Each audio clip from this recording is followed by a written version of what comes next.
Welcome to RPG Book Club, the podcast where we play a little bit of a video game and talk about how it makes us feel. I am Sam Allman. I'm David Bernard Hauk. I'm Maddie Grace Webben. And I am the game professor, Sam. Other Sam. And today we will be discussing the end of Disc 1 of Final Fantasy VII. Yeah, that's right. This is a main series episode. We still do these. You might not have known that, but we do. Yeah, here's the thing. My job is not actually letting me be free, and I was telling people, oh, just go on without me. And I'm sure that my, absence will be keenly felt by all, and then I'll come back and everyone will be like, wow, you're back. But it turns out that I think I was only gone for like one episode because everyone but me was like, no, Maddie Grace, we're not doing this particular episode without the entire group. So if you're listening to these in the future, it'll be like, oh, she missed like one episode, but actually it's been like an entire month. It has. Yeah. I'm actually checking. I'm going to check again. If it was any other episode, they would have just kept going. But yeah. Yeah, I think it's been a month to the day. To the day? Oh wow. Okay. Wow. The last episode was published on the 28th of December, and today is the 27th. Damn, that's crazy. It was also not intentional. We did not know it was to the day until this moment, so. That's amazing. Yeah, and I didn't know that this, the thing is I had this, as y'all know, I had a new job, but then the new job was going through the holiday season where everything's really busy, and I was like, okay, well, we got to see how things are normally. And the short version, the short answer is it would have been fine if we all lived in the same fucking time zone. I do work long hours, but they're not that long, except that 8 p.m. for me is 10 p.m. for you guys. Yeah. So, Oh, well. Time is fake. Yeah. Well, But us having a month hiatus was just giving people more time to head on over to www.rpgbook.club so they can vote on our poll. Because right now we're playing the most popular JRPG of all time to sell out, get search engine optimization so that people go over to our Ko-Fi and vote on our next game. That's right. The choice for the current poll is between two of Bernard's auto buy RPGs, Skies of Arcadia and Paper Mario. So true, Oomphy. So while you guys head on over to the website and vote on that poll, how was everybody's week? My week has been weird. I have a new job, but there's so many moving parts involved in me starting this new job that it's like, yeah, you're just going to be in limbo for a month and you're getting paid, but you can't work yet. And I'm like, that sounds awesome. However, I'm going to have a severe depression episode during this time so that I can't enjoy it. And also, I haven't gone into the office yet, so it feels like I don't have a job. And not having a job is a bad feeling. Having a job and not having to work is a great feeling, but I feel like I don't have a job. Right. And that's a bad feeling, and I'm trying to convince myself I do, in fact, have a job. Yeah, my older bro, as if I have a younger bro, my bro, the good one, up in Seattle, it has a similar situation. He recently, I mean like a month or a month and a half ago, got some, stopped being a cobbler and decided to just have like a fake email job. But actually I don't even remember what the job is, but yeah, it's a very similar thing. It's like, we haven't assigned you to a team yet. So you're just not really doing very much, but we're still paying you every day. And, now we're doing layoffs. But for some reason, despite you being not even assigned to a team and, who could have, by every objective standard, probably the most expendable person here right now, you're not going to get laid off for some reason. What a king. What a king. Good for him. So yeah, I've just been playing a lot of Civilization, which is the depression game for a lot of people. Yeah. Solid choice as depression games go. So my life is continuing to be a bit of an adventure. It's funny. It's last time we shared an update, I had a lot of stuff, like I had just passed my driving and da da da da. And of course I had that sad news about how me and my very close friend have this falling out. Literally within days after giving that update, the friend messaged me and we reconnected and we're friends now. And weird. That was, it was, well, it wasn't days. It was like a week later or something. It was unexpected. That is an amount of days. Shut up. But it was awesome. And the funny thing is, I feel like because I've missed so many episodes, it's like people feel like this has been like this whiplash thing, but it's like, no. This whole story has been like each event has like a month in between, right? Of like me having emotions. But for y'all, it's just like bop, bop, bop, right? It's like you get like the shorthand version. But yeah, no, it was just like, hey, sorry. Hey, I'm sorry too. Hey, you want to be friends again? Hey, yeah. Sure. And then it felt weird for about a week because it's like weird changing like that. And then it felt normal and now it's great. So hooray. It's massive modification of my life and improvement. Well, you see, Maddie, the thing about implosions is once you implode, you can't implode any farther. But then simultaneously with that, pretty much every other thing that was stressing me out a whole lot about my life, stuff with my like DSA organizing, the whole like thing with my partner getting the major surgery, the whole thing with it being like peak season with the new job, all those things like one after the other just like resolve themselves. And now for about going on 3 weeks now, I've just been doing great, which is good because I was not doing great for a long time. And now I'm fucking awesome. The only downside is that I couldn't record an episode of RPG Book Club. Mm-hmm. And that's the most important thing. Yep.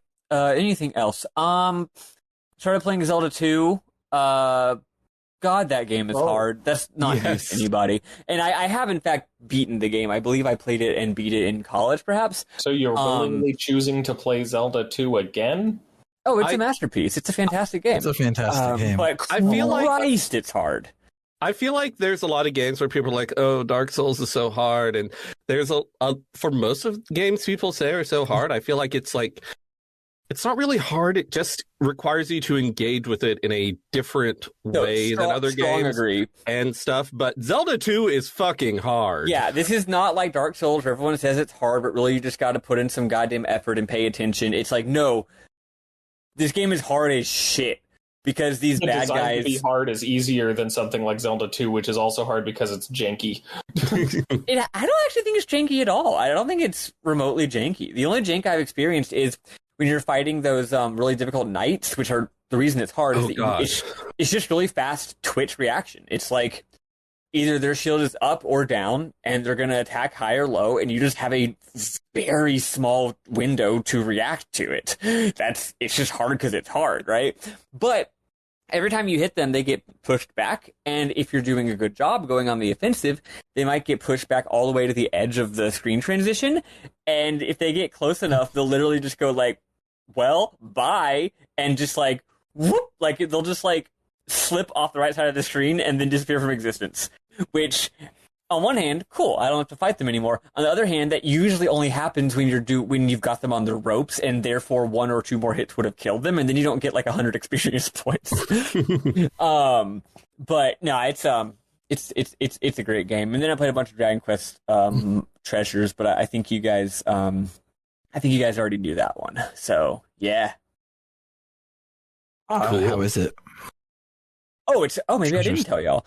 It's awesome. It's fantastic. I mean, I wouldn't say it's like a 10 out of 10 all-time great Dragon Quest game, but it's kind of weird. It's a totally new kind of game I haven't really seen. It's like it's an open world game for babies.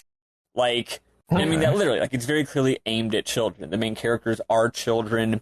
It's very kid friendly. It doesn't have that like ennui, that light air of sort of adult tragedy that pretty much every Dragon Quest game is sort of suffused with. It doesn't really have that, though it can be a little bit, it can have a bit of emotion here and there. But yeah, it's like, what if an open world game, but the world wasn't that big? It was very manageable, and there's just cute buddies constantly, and it's also kind of also a Dragon Quest Monsters game. If you're playing the game, what you're mostly getting out of it is just going around and having a good time and completing quests and getting to see all your favorite Dragon Quest monsters in like modern game console, really good graphics, real-time animation, like not in turn-based combat, but like seeing them go around and do things in a real 3D environment, and that's kind of awesome, actually. Also, whenever they're part of your party, they all have little voice clips. So, like, if you have a Draki in your party, the voice guy sounds like a they'll talk. He sounds like a vampire. So, and like, because you know, it's a Draki, so he's a little like vampire. You know, like what do you call it? Like a fucking like Transylvania ass sort of stereotypical voice, right? And one of the lines he'll say, if you tell everyone to like move out, you know, they're all like, okay. And the Draki goes, I like to swoop. It's very cute. And of course the slimes are all like, I'm feeling great. Or, what slime is it? Or, I'm feeling jelly happy indeed. All kind. This sounds great. Silly and great. It's really, really, I would highly recommend this game. It is very light fare. But A, it's just fun to hang out with your favorite little cartoon dudes. B, it has lots of great music, and the graphics are legitimately very high quality, and it's just pops. And C, it's actually really original. Like, it doesn't really fit into any established genre. It's just kind of this weird, open, go-around game. I would love to see them make a sequel. The end. Cool. Also, frankly, great depression game. Like, I guess I was depressed for a bit of it. I wasn't playing it because I was depressed, but thinking about the design of it, great depression game. Awesome. You'll love to see it.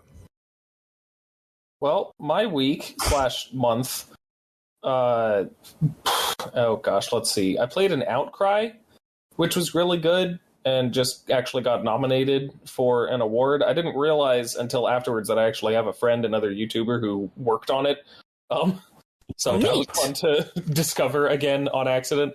But yeah, short little like it really just kind of feels like one of those old timey RPG Maker horror games, like Ebe and other really well known ones that for some reason aren't coming to mind. And it's quite explicitly about like LGBTQ issues and such in some really interesting and compelling ways. So yeah, that was good.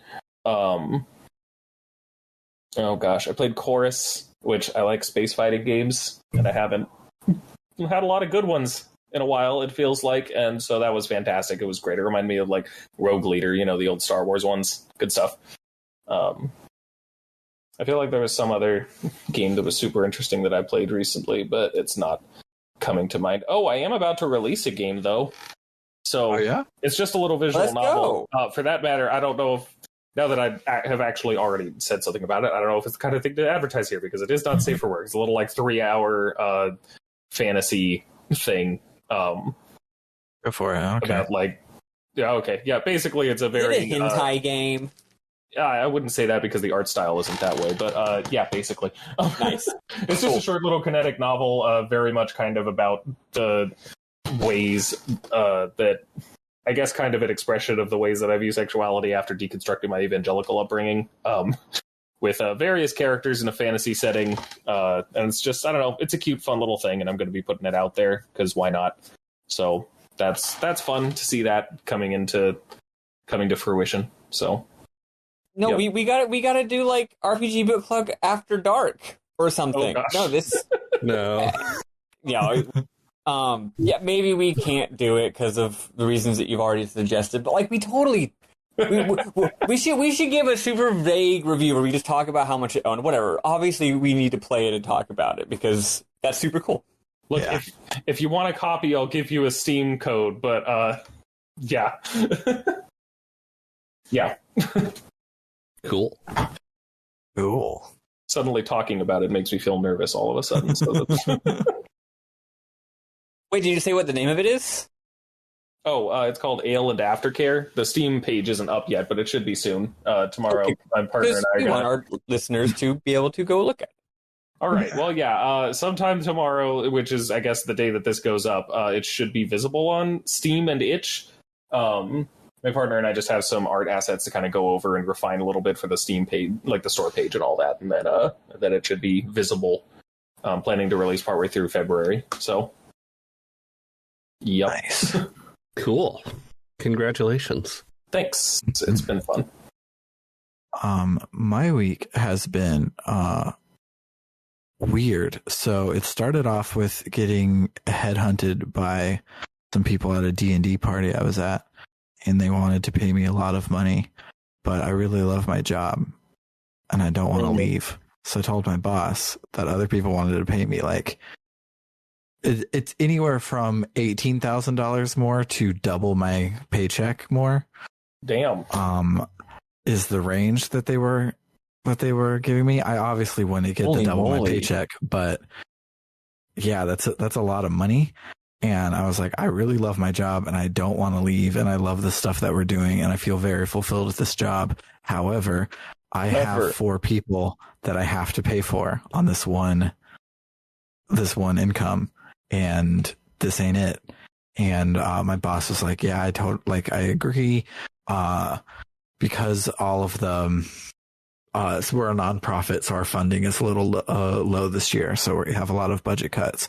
And she was like, I the only way I could like get you a raise this year would be to get you a promotion this year. So here's what you would need to do to get a promotion, and let's work on that. And let's go. So then I spent a good long chunk of the week prototyping out this thing in Airtable. Love Airtable. Me too. So here's the current way that the skills trainers handle their data.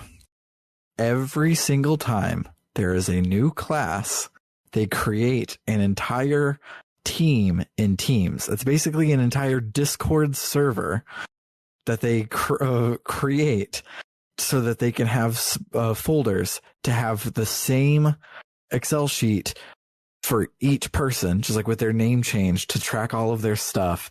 And they have like Asana tasks like tied to it type thing. And it's just all of this freaking overhead.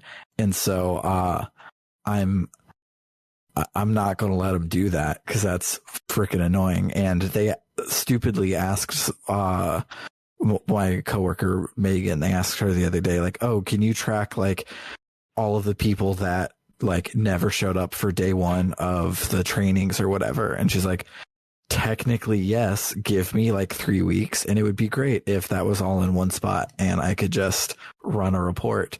So I've been building that out and it's been awesome and lots of fun. And I've been doing the thing where like I accidentally ADHD hyperfocus and I work all day instead of ADHD hyperfocus for an hour and get all of my work for the day done and then read Homestuck in another browser tab or something. So I've actually been like working nonstop and it's been weird and exciting. And I hope I get that promotion. Dude, people who do what you do, specifically that kind of thing, like, man, this data that we were keeping in a relatively haphazard way because, like, I don't know, our operation was a lot smaller and scaling up. It's hard to build a ship while you're sailing it, right? So a lot of people have a really rickety ship because they built it while they were sailing it, especially nonprofits or, in my experience, member-funded orgs, unions, anything that's not some like big company with lots of like startup money or whatever, where they can get that shit all sorted out to be, ahead of time. Yeah, it's so hard. And people who do exactly what you do, like, hey, I'm going to actually be able to take the time to like reconsolidate this and put it all on a giant Airtable that we can do good reports on and shit, are God's gift to humanity. So God bless. God bless. Very, very glad that I'm glad that you're able to do that instead of having to spend all your work time doing something else, right? It's good that it's good that your employer, whatever, I don't even remember what your nonprofit is, but it's good that they have enough capacity to have you do that. Like, that rules, man. I'm already like imagining, like, God, if we had a Sam in East Bay, imagine what could happen? Don't headhunt me. I love my job and I don't want to leave. Oh, don't worry. It wouldn't be as good of a job. But yeah, in other news, I'm running a Glitter Hearts campaign. I'm starting it up on Sunday as our first thing, and I'm super excited. I mentioned this on one of the podcasts that Maddie wasn't on, but I played Fate over the weekend, and Glitter Hearts is based on Powered by the Apocalypse, which is like Fate with a little bit of math, because Fate has basically no math. And so I'm super excited. It's very loosey-goosey in a great sort of way, and I came up with my campaign hook, but I think Summer can hear me from now, so I'm not going to say it because she's the player, but it's real good, and it's ripped off of 2 separate seasons of Pretty Cure, but it's okay. Sam, I'm sorry, but getting into PBTA is you are officially a transgender now. I hate to break it to you. I know. I'm sorry it had to be this way. Especially because I picked the most trans Powered by the Apocalypse. It's really a shame. There's honestly enough of us. I have been looking at starting a tabletop role-playing game campaign as well, and I've just been thinking of really bad NPC names. Oh no. That's half the fun. It is. But yeah, other than that, I'm not quite current because I paused it to record this podcast, but Dimension 20 Never After continues to be revolutionary, and unfortunately it's the first actual play I've ever consumed, so all the other ones seem like they suck now. But it's really good, and I still recommend it. We're now like 8 episodes in, I think, but it's fantastic. Speaking of things that are fantastic, did everybody go? I guess so. Yeah, no, we all did. Yeah, so yeah, speaking of things that are fantastic, let's do Final Fantasy VII.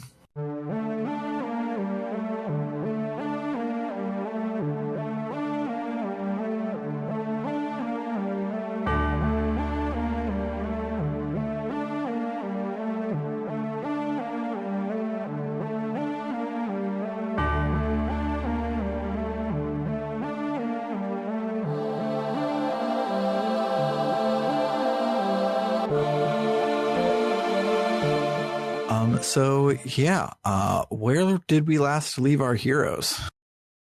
Ketchi had just stolen the keystone and given it to the Turks and was like, hey, we can still be friends, right? And we're like, no. And he's like, hey, I have your friend's kid hostage. Can we still be friends? And we're like, we guess. That's diplomacy, baby. Yeah. So Cloud, Aerith, and party member 3 arrive at the Temple of the Ancients. Aerith instinctively knows it. She says she can feel the knowledge of the Ancients penetrating the air. The spirits of the Ancients seem to be saying something to Aerith, but she can't understand. A figure in a black robe stumbles out of the temple and collapses, muttering the phrase, black materia. The party finds he has the number 9 tattooed on his hand. He floats into the air and disappears. And we're like, okay. The party enters the temple and finds a mortally wounded Sung. He says Sephiroth got to him, and what Sephiroth seeks is not the Promised Land. As he dies, he mutters that the president got it wrong. Aerith says they were all wrong. The Promised Land isn't what they think, and she was never going to help Shinra find it. With the last of his strength, Sung hands Cloud the keystone and tells him to place it on the altar. Cloud notices that Aerith is crying. She says that Sung may have been their enemy, but she knew him since she was little. There aren't a lot of people she can say that about. There aren't many who really know her. Cloud places the keystone on the altar, and the party is transported into Imshi Escher's famed 1953 lithograph, Relativity. They explore and chase after a weird little dude. So Square loves this painting. Yes. They really do. Yep. When they catch up with the weird little dude, Aerith says it's a manifestation of the spirits of the ancients. Instead of returning to the planet, they stayed here to protect the temple, but over the years have lost the ability to speak. They didn't need words because those that remained in the temple had only one purpose. Cloud and party member 3 are like, okay. Eventually, the party escapes relativity and has to do a really silly timing challenge. They pass by a pool of liquid, which Eris seems distraught by. She heads back to it and says it's full of the ancients' living souls. They're trying to say something, but Aerith doesn't understand. Something about danger and an evil presence. The pool shows him an image of Sung and Elena in a room full of murals. Elena asks Sung if these murals will help them find the Promised Land. Sung tells her to report to the president and asks if she'd like to get dinner when this is all over. Elena just says thank you and runs off. Sung ponders the murals. Sephiroth appears and thanks Sung for opening the door. Sung asks what this place is. Sephiroth says it's a lost treasury of the knowledge and wisdom of the ancients. He says he will become one with the planet. All the planet's spiritual energy, its wisdom, its knowledge, he shall assimilate it. He will be all. All will be him. Sung is like, okay. Sephiroth tells Sung only death awaits him, but do not fear, for it is through death that new energy is born. Sephiroth slices Sung with his sword and tells him, soon you will live on as a part of me. Cloud realizes Sephiroth is probably still here and swears to end this once and for all, apparently unaware that he's still on disc 1 of 3. The party sets out to find the mural room. Goof. Yes. And has to do some silly puzzles along the way. But also, this is the first time that that's been a thing where it's like, oh, I'm on disc 1 of 3. This can't be the end. If this was on the Super Nintendo, this totally could have been the end, but it's not. That's a good point. They hadn't learned it. You know what, Cloud? I'll give you a pass on this one. But now Squall, no excuses. No excuses. Off-site. Oh, Squall just got stabbed through the chest by a giant icicle. Guess it's game over. Mm-hmm. Well, he does die there. You know, the rest of it is just him dreaming, right? No. Final Fantasy VIII indoctrination theory. Once they arrive, Cloud calls out for Sephiroth, who promptly materializes and says he's always by Cloud's side. Sephiroth tells the party to take a good look at the one who will be endowed with the wisdom of the ancients and become one with the planet. Sephiroth says, Mother, it's almost time. Soon I will become one. Aerith asks what becoming one with the planet will accomplish. Sephiroth says, when the planet is injured, spiritual energy pools at the wound as part of the healing process. The amount of energy gathered is proportional to the size of the wound. What would happen if there were a wound so great that it threatened the very life of the planet? How much energy would be gathered then? And I shall be at the center of the wound. All that boundless energy will be mine. I will become one with all the planet's energy, a new life form, a new existence. By joining with the planet, I will be reborn a god, like those that once ruled the hearts of men. Something this miserable world has lacked for far too long. Sephiroth draws their attention to the mural and says it depicts the ultimate destructive magic, Meteor. Sephiroth flies away and disappears. A voice echoes, "Wake up." Cloud hollers at Sephiroth and starts to run after him, but stops. He begins to shake, seeming to lose control of his body. He laughs and mutters, "Black materia, summon Meteor." Aerith tells Cloud to get a hold of himself. Cloud remembers his way and seems unaware that he had been acting in such a troubling manner. The party regards the mural of Meteor. Aerith says it's the ultimate destructive magic, like Sephiroth said. It summons a large rock drifting in space, then boom. The planet could be wiped out entirely. The room starts shaking, and Cloud assumes it's Sephiroth's doing. Sephiroth's voice says, "No, not I. It is a random, pointless boss." The party fights the boss, then approaches the altar at the head of the room. Aerith realizes it's a weird puzzle. The whole temple is the black materia, and can only be changed into a usable form by solving the puzzle, which shrinks it down to something you can, I guess, slot into a weapon? However, you'll be crushed by the temple if you solve the puzzle, since you can only do it from the inside. Party member 3 says they should just leave it then. Cloud says they need to take it, as Sephiroth could easily have one of his weird flunkies come in here and do the puzzle. If only we had a party member who was a remote-controlled robot that we don't care about. Ketchi calls and says he'll be happy to solve the puzzle so the party can take the black materia. They have no choice but to trust him, so they meet him at the temple exit. Except first they have another pointless boss. So, as a reminder, I'm actually not playing this game for once. But man, I remember this boss, either this one or the previous one of the two bosses in this temple being like hard as fuck. Is that true? Is that true, or am I just misremembering? I didn't have any problems with it, but I cheated. I'm over leveled. I don't think I cheated on this one. It's been a hot minute. I remember having to do something. I remember having to do something that I never had to do before, or since in the game, which is I didn't like grind for levels as such, although I guess I could have done that too. But I ran around the save point that's relatively near, and I grinded for limit breaks. Mm-hmm. Like I literally did battles until all my characters' limit breaks were maxed out. Which in this game is a little interesting because in this game, once your limit break reaches max, it replaces your attack command. Mm-hmm. So you can't attack, you do regular attack anymore because that just is limit break. So I remember having two of my characters having their limit breaks maxed and one of them still not, and those characters were having to just use magic or defend or just do nothing while the other character increased their meter. And then I was able to get a leg up on the boss by immediately just blasting it right at the start of the battle, right? Yeah. Only time in the entire game I had to do that. I think it was the second time I played the game, not the first time. And it's probably not actually the hardest boss in the game, but I at no point did I ever feel the need to do that because it's not a very hard game. So I maybe it was my party composition or my build or something, but it really gave me the business, and I remember that experience to this day. Yeah, even though I don't remember anything about the boss. It's the run killer for the Final Fantasy VII No Slots run. Okay, so there you go. I'm not just making things up. I do recall it being difficult. There we go. Yep. Nice. Anyway, Ketchi shows up, and there's a long, pointless goodbye sequence as though he were actually sacrificing himself, and I think it's supposed to be funny.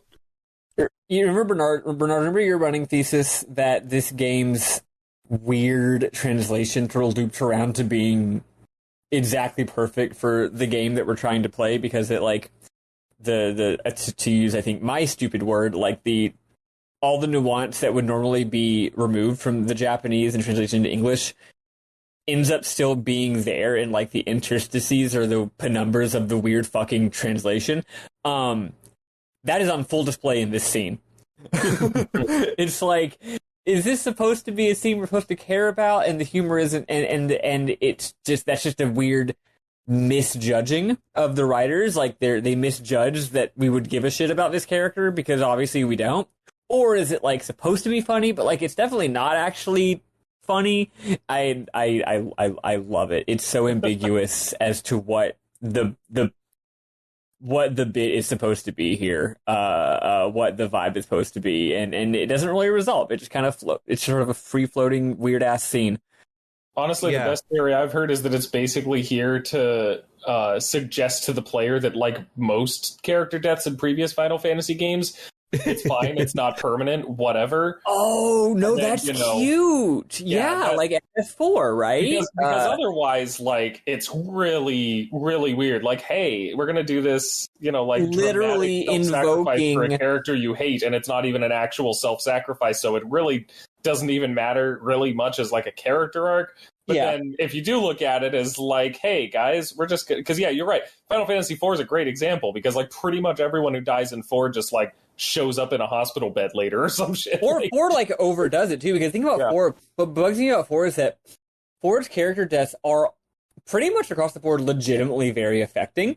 Mm-hmm. So when they later say they didn't die, actually, for me, I actually don't like it. I'm no, but some of them it makes sense, and some of them it doesn't. Like I don't want to spoil things, but like there are two characters who have a really good one, and then you like do some work and can go back and fix things, and like sure, that's great. I'm here for that. But a lot of the others are literally just like you enter a room later and it's like, hey, they're alive. I'd say about 50% of the characters in that game that die should have stayed dead, and 50% of them it's fine to come back. But it's totally a trope, right?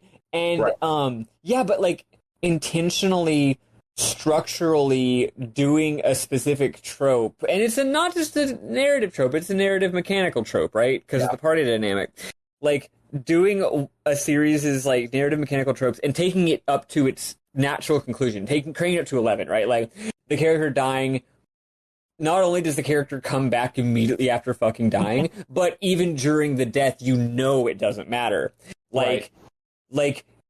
Cranking up the ridiculousness of that concept up to 11 immediately before the thing that happens next, right? I 100% believe that that's what's going on here. This game is nothing if not a formalistic structural work. Like most of this game's innovation are in the realm of narrative structure, and it's got a lot of, I wouldn't call them. They're kind of like jokes, except you don't laugh. The game is full of little jokes and tricks that mostly involve like formal or like RPG structure and like interactivity and stuff. No, I had never even thought about that, but now I fully believe that this was not that intent of artists matters, but I think that they literally did this on purpose to do this exact thing. That rules. Well, shout out to the random commenter who suggested that in the comments of my Final Fantasy VII video, because I did not think about it. I was very much just like, I don't know, this is weird, guys. This game kind of sucks, I think. And then someone commented. I do not even remotely think that's a stretch. That's the kind of shit. That is maybe the reason why I think it's so obvious is that is the exact kind of thing that I would do. I'm not a genius or a good writer or an artist or a game designer in any kind of way, but there are a few things that I'm smart about, and thinking of specifically dumb shit like that is one of the kind of things that I would think of. So I'm like, no, I can totally understand where they're coming from here. Yep. Anyway, there is actually a poignant moment during this, which is maybe more poignant in light of our discussion just now. Aerith asks Ketshi to read their fortunes for old time's sake. And Ketshi asks what she wants to know, and she asks him to read her and Cloud's compatibility. And I took Tifa as party member number 3, so she's totally standing right there for all this. Ketshi reads their fortune and is like, oh no, I can't read it. Poor Tifa. Aerith encourages him to read it. He says Aerith and Cloud are a perfect match with a bright future. Ketshi is like, thanks for believing in me, even though I was a spy. And we're like, we didn't believe in you. We hate you. Get fucked. The ironic emotional scene continues for a long time, but eventually we cut to the party outside the Temple of the Ancients. The temple shrinks down into a piece of materia. Cloud picks it up and says that as long as they have this, Sephiroth can't use a meteor. He then asks Aerith if they should use it. If they could use it. That sounds like it's tempting fate. Like, hey, as long as don't say shit like that, Cloud. She says no, it requires a lot of spiritual energy. The spiritual energy of one person alone isn't enough. But maybe you could use it in a place with lots of spiritual energy, like, say, the Promised Land. Aerith says since Sephiroth isn't actually an ancient, he shouldn't be able to find the Promised Land. Sephiroth appears and says, but I have. I am far superior to any mere ancient. I have traveled the life stream, acquiring the knowledge and wisdom of the ancients, and the knowledge and wisdom of the ages that followed. Now I will create the future. Aerith says a very JRPG line, which is, we won't let you. The future belongs to everyone.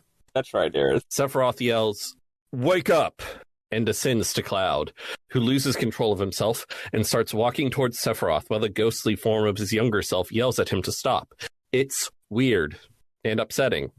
You're controlling Cloud in this part, right? It's one of those weird little mechanical player control things. You're controlling like a little ghost child version of Cloud. Oh, yeah. Okay, that's right. So Cloud, because you know they repeat this trick again in the next chapter we're going to talk about in 20 minutes. So I just wanted to get cleared because I think it's really cool. Yeah. So Cloud is slowly walking toward Aerith and you don't get to do anything about it. But yeah, then you as the little ghost can run around being like, no, stop it. What are you doing? Stop it. But you can't stop it.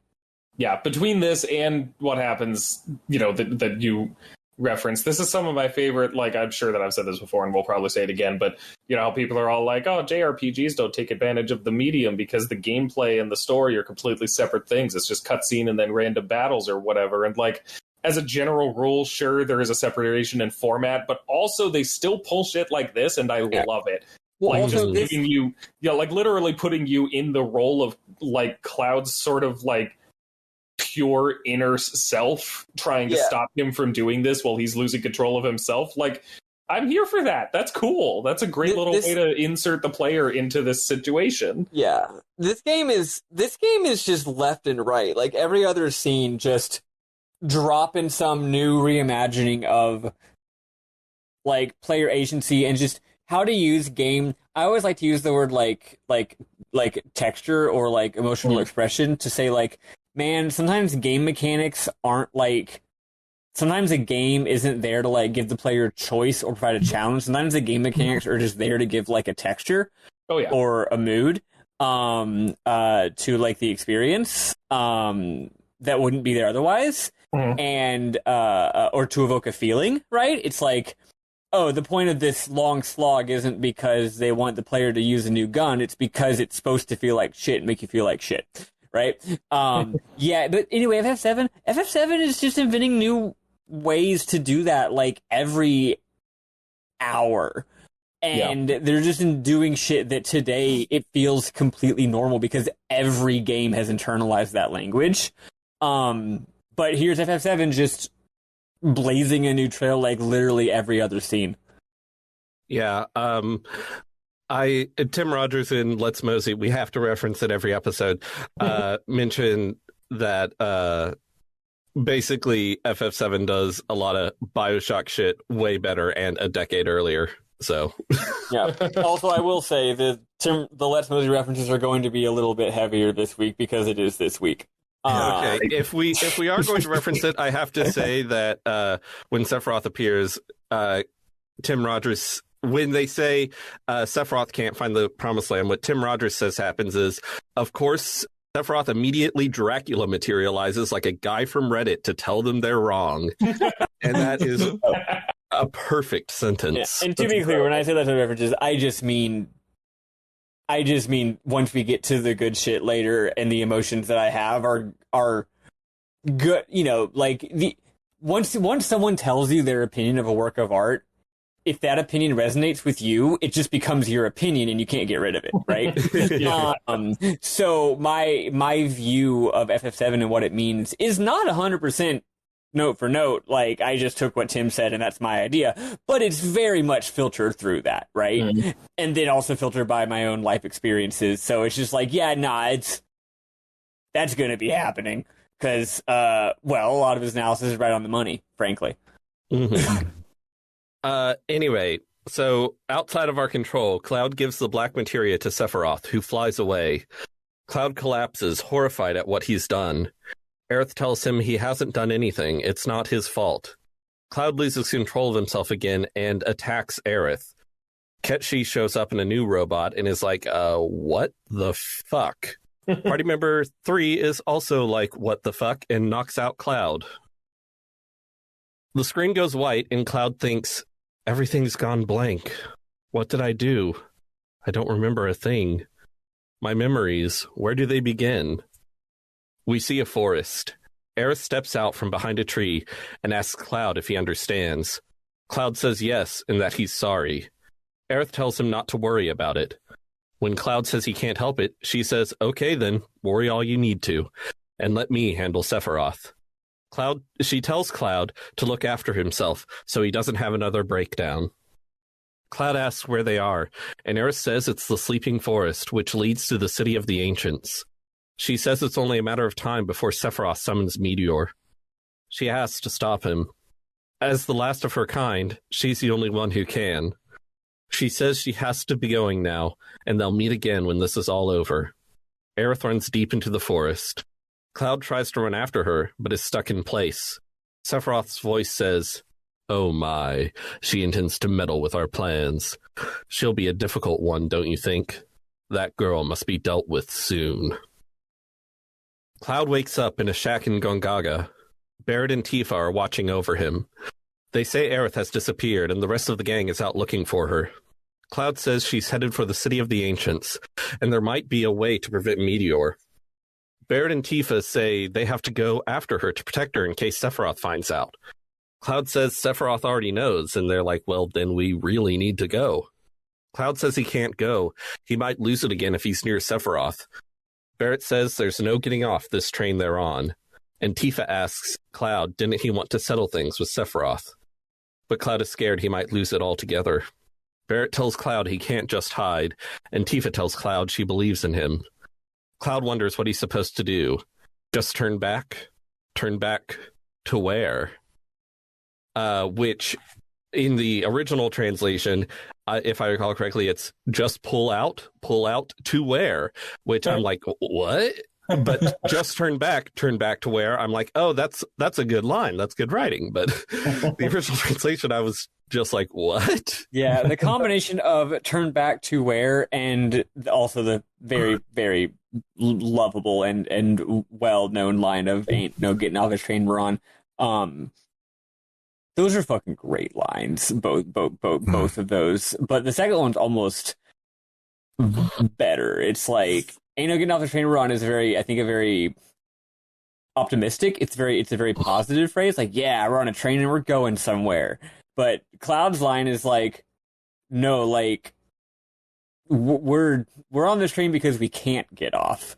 We're going forward because we literally do not know what going backwards would even mean, right? And that's good shit. Shame it's not in the actual game. Right. This whole exchange, even in the original translation, though, really just gets, like, now that Cloud is starting to, like, dissociate or whatever, we're really starting to get to some of the core stuff that the game has to say about identity. And this scene is great for, like, really starting to dig into that, too. Like, Cloud saying that he doesn't know, like, who he is or what he might do, and that whole conversation has Barret saying, like, yeah, you don't even understand yourself. How many people in this world do you think really understand themselves? People get depressed in life because they don't know what's up. And, you know, it's true. It's because we don't know what's up. And he's just trying to pep talk Cloud through this complete lack of, like, knowing even who he is or whatever, trying his best. There's a great moment after they leave and let Cloud make his own decision. And Tifa asks Barret, "You believe in Cloud, right?" And Barret just leaves. He doesn't respond. And it's starting to get all like the ennui is really starting to creep in. And it's great. I feel like what I'm about to say should be more of like a Mim Mum thing, but my Mim Mum thing is a rant about something different. Don't worry, it's not that long of a rant. But like Cloud is just starting to realize here that doing things for others, or one might say world changing, is on one hand great. On the other hand, world changing can be used as a way to run from yourself. As someone heavily involved in, I like to call it the world changing business. A lot of people use it to run for themselves. And he's just now starting to realize that he is doing that. Now, in this scene, his answer is to continue running from himself, which is honestly sometimes fine. Like, what else was he supposed to fucking do, right? But eventually, he's going to have to fix himself before he can fix anyone else, right? Which is cool. So that this scene, I agree. Even the original translation, and also like I'm 12. Like, this scene hits. Mm-hmm. So, yes, Barret and Tifa step outside to give Cloud time to decide what he's going to do. Cloud wonders if he's afraid to know the truth, and why. He exits the shack. Barret asks Cloud what he's going to do, and says even if he does go nuts again when they meet Sephiroth, he'll just smack him upside the head until he comes around. I bless. With Tifa and Barrett's encouragement, Cloud agrees to go after Aerith. The gang goes searching for the sleeping forest and finds it. They have to do a weird minigame because it's Final Fantasy VII at an archaeological dig site to get a thing that allows them to traverse the forest. They do that and enter the forest, which we recognize from Cloud's dream. The party continues and finds the City of the Ancients. I want to interject just a little bit to add one little fact. I just think it's important thematically and conceptually. This game's world has an eastern continent and kind of a western continent, and we spent most of the game, like we spent the first bit before we got to Junon on the eastern one, right? I believe so. Yeah, and then after we leave Junon and get to the other place, then we're on the western one for the rest of that, not counting Wutai, which is over there on the left. But the whole time there's been this big northern continent just sort of looming, and I don't know, whatever part of the world map is the place you go to last, you always know is the most important dramatically, right? So I think it's important to note that this is the first time the game requires us to go to the northern continent, and it is, as you'd expect, it's to the north. So eventually it's going to get very, very, very chilly and stuff, right? So dramatically, we're going to a brand new part, an entirely brand new part of the game to explore what's up there, right? And the first thing we find, yes, is this archaeological dig site and then this mysterious forest. Yes. So we go through the forest, we find the City of the Ancients, and I feel we should describe it, but I don't want to do that. So do y'all want to describe what it looks like? Sorry, did I zone out and miss us talking about Bone Village? Because there's a place called Bone Village, and I think that's funny. It is funny. That is funny that it is called that. Yeah, no, we just skipped through it because, let's be real here, it doesn't matter. That's true. It doesn't matter. I don't know. There's a guy there who's like, welcome that is to funny that it's Bone called Village, Bone a place for nature lovers. And I don't know. I chuckled. But the City of the Ancients is somebody accidentally swapped out this disc for Legend of Dragoon Disc 2. And that's what it looks like. Interesting. That's very good because Legend of Dragoon is definitely a wider touch point than Final Fantasy VII. So that's definitely going to help a lot of people understand what Final Fantasy VII looks like. Bernard, hold on. You could make fun of Sam and say, yeah, Sam, great job. That'll be really helpful to those people out there who have played Legend of Dragoon but not Final Fantasy VII. But, there is one example, and that's Sam for like a decade of his life. So we know there was at least one of them out there. There's probably more. There is also the similarity of not only the janky translations, but the fact that Legend of Dragoon also has a major character death who is just fucking immediately replaced by an identical character. So, yep. Yeah. I don't know, man. It's got this game's got aesthetic just oddness throughout in terms of like camera angle, relative sizes of things, perspective. This has all of that and more. Like I said, it's like some kind of weird like Atlantis thing. Like there's all these shells and weird little tunnels and tubes buildings made with spiral shells. Things that look like coral. It's hard to tell what a lot of the things is, but there's some things that you could maybe say are supposed to be some kind of coral. So it sort of feels like an undersea thing, but of course we're not under the sea. We're just in a place. Though we are descending constantly, which is very important. The whole dungeon is a descent, which my dear friend Amber Autumn always loves to point out when there's a descent in like a film, right? They're often thematically loaded descents and ascents, so we're definitely doing a big descent here. What else is there? There's a lot of weird. There's a lot of weird. I feel like just saying there's a lot of shells doesn't quite cover it. That's because it's just so weird. There's just a lot of odd stone geography, and also the literal geography of the place. I don't mean like as Sam just said, there's a lot of spiral shells, but like literally the geography in terms of the walkable area.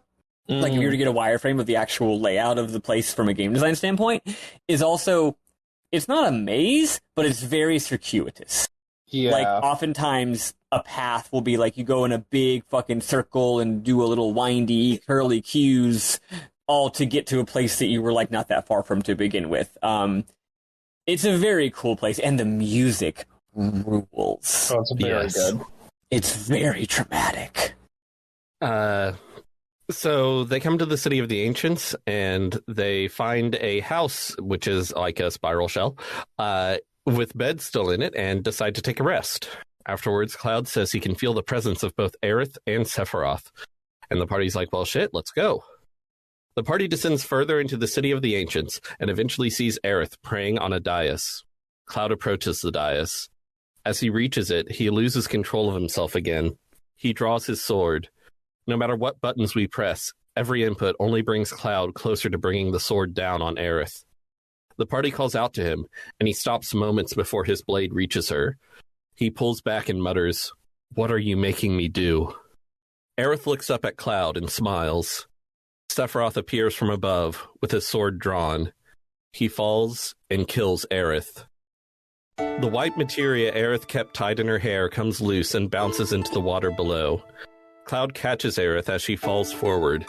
He says, "This can't be real." Sephiroth says, "Do not worry. She will soon be part of the planet's energy. This diversion is at an end. All that remains is to head north. The promised land awaits me over snowy fields. There I shall be born anew." And Cloud interrupts. "Shut up! The cycle of nature and your stupid plan don't mean a thing. Aerith is gone. Aerith will no longer talk, will no longer laugh, cry, or get angry. What about us? What are we supposed to do? What about our pain?" Sephiroth looks down at Cloud. "What are you trying to say? That you have feelings?" Cloud says, "Of course I do." Sephiroth laughs. "Spare me your grief. And you needn't pretend that you're shaking with anger either, because Cloud, you are... ... Sephiroth flies away and drops a piece of Genova. The party fights it, and the music from the scene before continues into the boss fight, so you know it's serious. This is actually the first ever appearance of Aerith's theme, right? Not a variation on it. I'm not sure. Is it? I'm pretty fucking sure it is, which is fucking wild. Like, it's the most famous song in the entire game.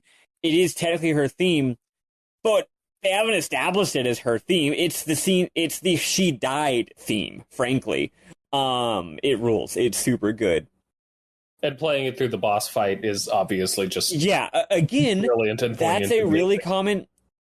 Is there okay, I'm not saying this hasn't happened. I'm just saying, has there been an instance of this previously to this game? This very common RPG trope of keeping a song playing during a battle for dramatic effect. I think that FF6 had, like, you're in an emergency situation music playing, but that is high tempo music, and I believe it plays during normal, like, it overrides normal battles. So technically, FF6 did it first. Earlier in Final Fantasy VII too, like in the Mako reactor. Right. But to go this far and to be like a boss that doesn't get its own boss song, and it's a sad song playing during the... If there's an example of a game that did this earlier, I can't think of it. I just wanted to point out yet another way that this game is literally every other scene inventing a new way to use game language to rip someone's heart out. Yep. Mm-hmm. I sort of made some jokes, but it is effective. Yeah. Actually, you know what this reminds me of? I have to say this because it's this podcast. You know what this reminds me of? The fact that someone that you love more than anyone just died, and yet you still have to fight a fucking boss. That's right. Persona 3, baby. Mm-hmm. I still haven't played Persona 3. I really need to do that. In Persona 3, don't tell me. This won't be spoiling anything, I promise. Sure. We reference this a lot on the podcast, this line. Something really sad happened in Persona 3, and for the record, it's not a spoiler because I don't even remember what it was, okay? Something really sad happens, but, you know, that game operates on, like, a calendar system, right? So the next day, the little text after you wake up, like some narration text, it says, "Yesterday was a terrible tragedy, but today you still have to go to school." Yep. And it's like, yeah, that's what's going on here. It's so good. Okay, I really do need to play 3. Oh, it's so good. Yeah. Anyway, the party fights Genova. After the fight, Genova's voice says to Cloud, "Because you are a puppet." It's interesting, this line is actually attributed to Genova. It's the only time she ever speaks. Mm-hmm. Interesting. The party stands over Aerith's body and silently takes in what happened. Cloud picks Aerith up and carries her to a pool of water in the City of the Ancients. He releases her, and she sinks down into the depths. We see Cloud and the party in a house in the City of the Ancients. He says, "Everyone, listen. I'm Cloud, ex-soldier, born in Nibelheim. I came to settle things with Sephiroth. I came here of my own free will. Or so I thought. But to tell you the truth, I'm afraid of myself. There's a part of me that I don't understand. It made me give the black materia to Sephiroth. If you hadn't stopped me, I might have... There's someone inside me. Someone who's not really me. That's why I've thought about quitting the journey. Because I might do something terrible. But I've decided to carry on. He burned down my hometown 5 years ago. He killed Aerith. And now he wants to destroy the planet. Sephiroth. I can never forgive him. I must go on. I have a favor to ask. Will you all come with me? I want you to keep an eye on me. Make sure I don't try anything funny. I don't know how Aerith planned to stop Meteor, and I guess now we'll never know. But we still have a chance. We've got to get the black materia from Sephiroth before he can use it. Let's go. Please insert disc 2. And again, FF7 drops another way to use game mechanics to texture and experience with the greatest disc swap of all time. Yeah, it might be. Again, I don't think I can think of a precursor, so they simultaneously invented the idea of using a disc change for dramatic effect as an act break, and also no one's ever done it better.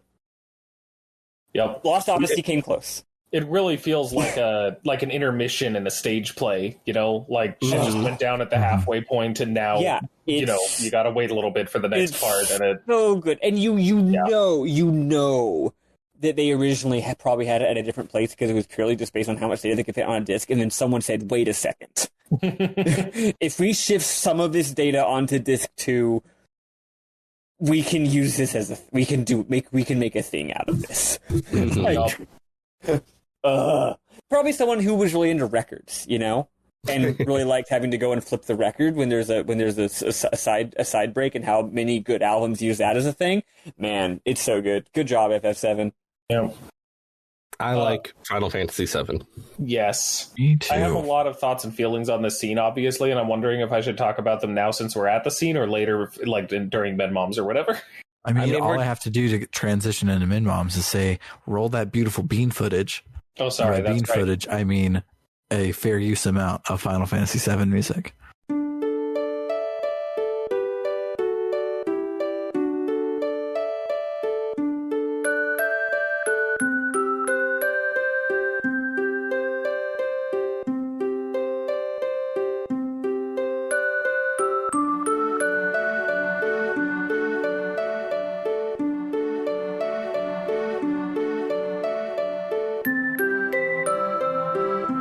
All right, Sam, take it away.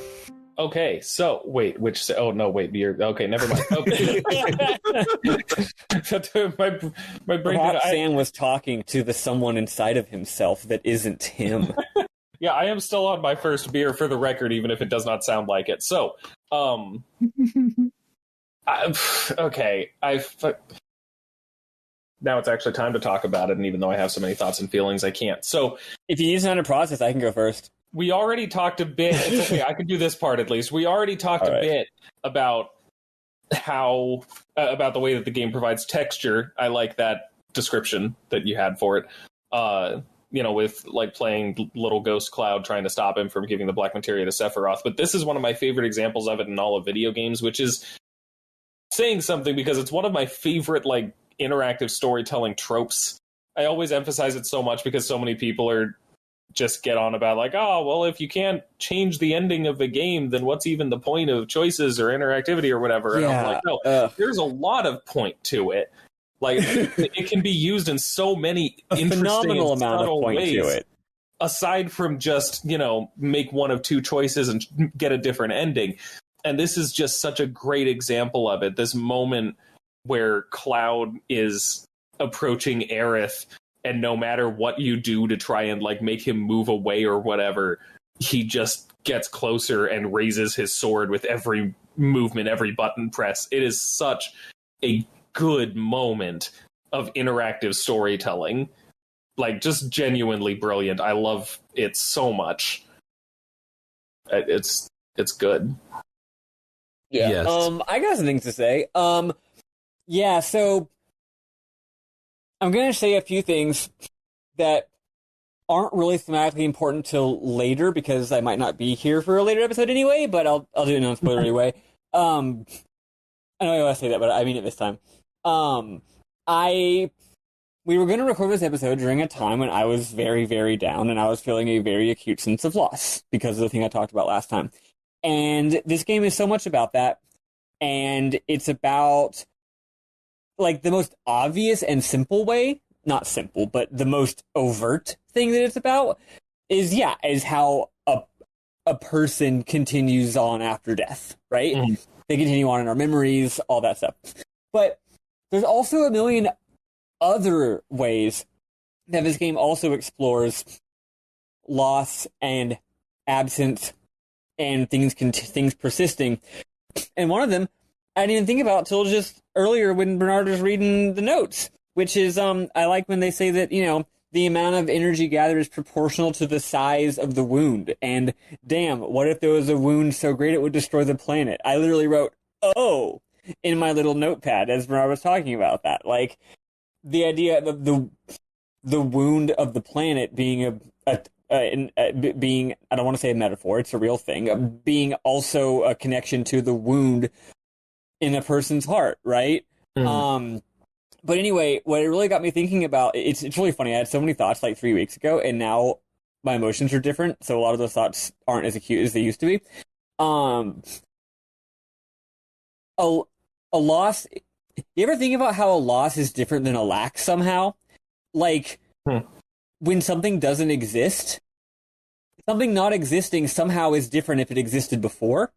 That might sound like the most obvious thing ever, but in old-ass philosophy, like old-ass, like, Greek philosophy or whatever, they used to be like, oh, you can't talk about things that don't exist, because if something doesn't like, they'd be like, oh, void doesn't exist, because if void exists, how could you say void exists? Because something doesn't exist, you wouldn't be able to say statements that attach to that thing if it doesn't exist, which I think that's stupid. Like, I can say the thing. Like, yeah. But that was it was like 1,000 years before philosophers stopped saying this.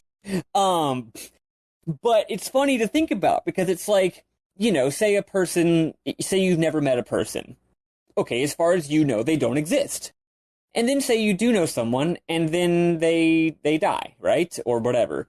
They go back to non-existence, but that non-existence is completely different than the non-existence that they had before, right? Which, again, very common human experience that's not deep to mention, but if you phrase it a certain way, it's really funny how two different kinds of non-existence can be so different. And because they're different, it's like, okay, well, what are the different ways in which they're different? And that made me realize that this game is so much about the way that a non-existence is contextual. A lack is contextual, is textured and contoured and conditioned by the presence, right? So every person, everything that no longer exists leaves a different shaped hole, basically. And it's going to be constantly conditioned. And what gets me about this scene, and I am wrapping up this rant, I promise, what's always affected me ever since I was a kid is not the fact that, like, oh, a character died. I don't really get affected by character deaths in stories. Like, they're not real, all right? But what always gets me is not the fact that a character that I like died, but the fact, but Cloud's reaction to it. Right? It hits, because if someone dies, who gives a shit? But if someone's sad, well, I'm going to empathetically react to the character being sad, right? And what gets me is that he's so affected by it. And when you think about it, that's a little funny. They weren't deeply in love with each other, as far as we know. They didn't have a FF10 ass scene, right, where they express their love for each other. They didn't even know each other that long.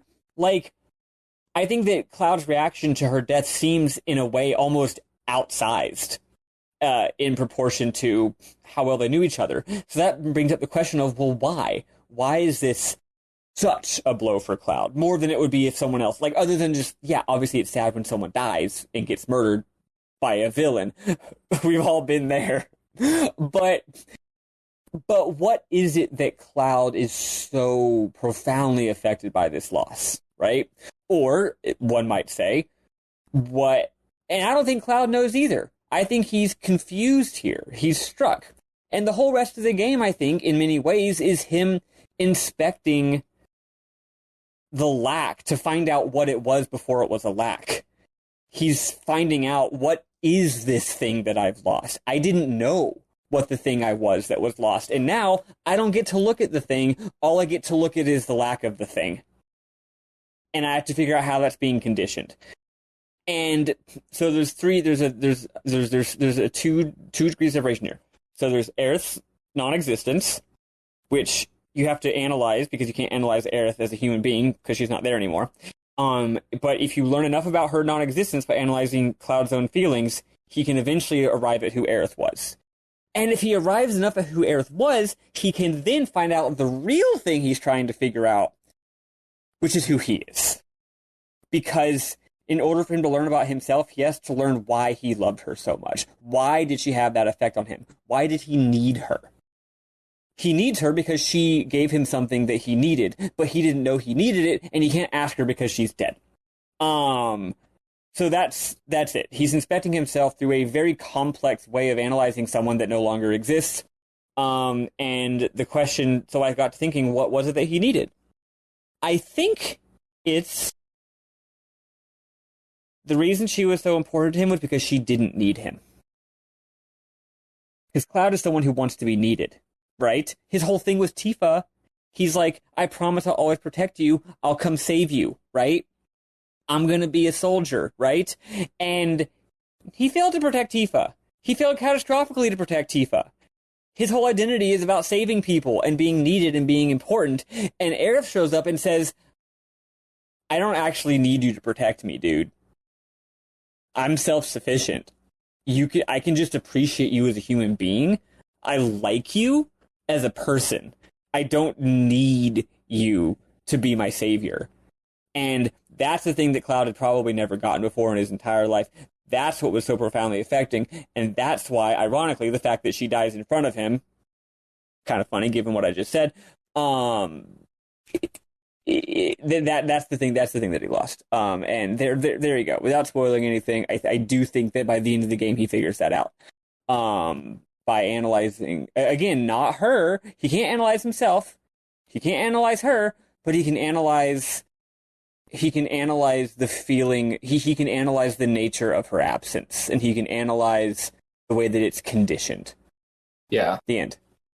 That's interesting because the reason this affects him as much as it does, I have a different but not at all incompatible view of it, which was for me twofold. One, similar to what you said about Aerith not needing him, I think that Aerith is the only person who, in a way, like sees him and treats him for who he is, because everyone else here didn't know him until recently, and Tifa, without spoilers, is being kind of disingenuous. Not a negative thing on her part at all, because I genuinely think she's treating her old friend with kid gloves, because sometimes you treat your old friend with kid gloves because you don't want to break them. Yeah. She's very, like, Cloud doesn't know that there's something wrong there, but there is. And so Tifa's not treating him entirely sincerely. And so Aerith was just immediately open and honest and connected with him for who he was. And even if he doesn't entirely understand that and how that's different from his connection with Tifa and the others so far, it clearly got to him. It was clearly something that he sensed and that became very important to him over time. Yeah. So there's that. And then there's also the fact that Sephiroth basically just, like, gaslit him about his emotions right after it happened. Yeah, that too. I think that in some, because you said that the reaction was outsized, and on some level, I think that part of that is Cloud kind of subconsciously trying to have that reaction. Not that he doesn't naturally in the first place, but like he has been told that he is inherently disingenuous and that there's no logical reason why he should be upset about this, that this entire thing is an act, basically. And on some level, I think he is trying to convince himself that that is not the case and trying to feel this as genuinely as he can subconsciously, simply because he has to convince himself that that's real. He's deciding that this is the one thing he's not going to pretend about. Right. Which is cool. Yeah. So yeah, it is an interesting, also just, man, what an asshole. Like, people talk about how Sephiroth is like, for as much as people love him, he's kind of detached, and that's not entirely untrue. Yeah. But man, he's actively playing Cloud's lack of identity in a lot of this. This moment is one of the big ones, I think, where there is a fact about this scene that I do want to say. It's, again, like, by the time this becomes something that everyone is able to understand, it'll be 5 episodes from now. We won't remember anyway. But Sephiroth acts as if killing Aerith was just something he had to do on the way to go do something else. And while it is true that he is on the way to go do something else, so are we. This whole first act of the game, or second act of the game, is a lengthy journey to chase Sephiroth to, I'll just say, the Northern Crater. Who cares? It's the name of a dungeon. Big whoop. But like, the game just, like, the natural act break is not Aerith dying. It's what happened at the Northern Crater. Like, there's even a time skip, right? Honestly, so it's that's what I remembered, like, the first time I replayed the game after a long time of not having done it since the first time. That's what I remembered being the end of Disc 2. Yeah, structurally, just completely out of my mind. Right. So, but here's the thing. So he pretends like killing Aerith was just a thing that he fucking did intentionally in order to be cruel. He's belittling her existence and Cloud's feelings by saying, "Oh, I was just doing that on the way to the more important thing," which would be really cruel, and it is, except it's not even. Him killing Aerith is actually extremely important. Mm-hmm. Profoundly, stupendously important, but he's not letting on that it's important because he wants to mess with Cloud. That's the part that I really like. Yeah. There is an element of just actual malice to Sephiroth that I feel like is often kind of missed. Like, I don't know, just in moments like this, and I think that they reflected this pretty well in some other media too, like Advent Children. Like, he wants to hurt this guy. It's it's good. And never mind, you're good. I'm good. And a thing I just realized that's like similar to how we were like they hammered home the Ketchi thing so that we would be caught unaware by Aerith.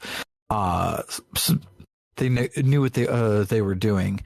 So Sephiroth being like, "This means absolutely nothing to me. I'm just doing it on the way because I can. Except I tried to mind control you literally 3 times now to kill Aerith yourself. So it's obviously super important to me. But I'm just gonna say, nah, it's no big deal."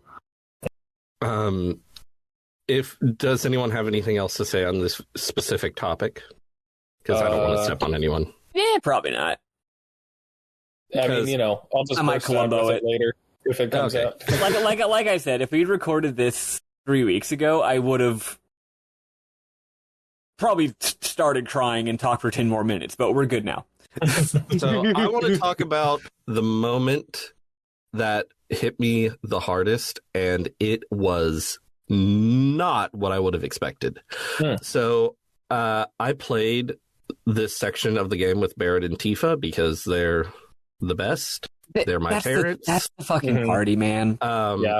And so after Aerith dies, there's this scene where, after you fight Jenova, where Cloud and the other 2 party members are standing on the dais, and there's no dialogue. The characters just sort of move around in ways to express their emotions. Yeah. And it's very affecting. However, I watched I'm watching a YouTube video of the Be a Cause translation to take my notes.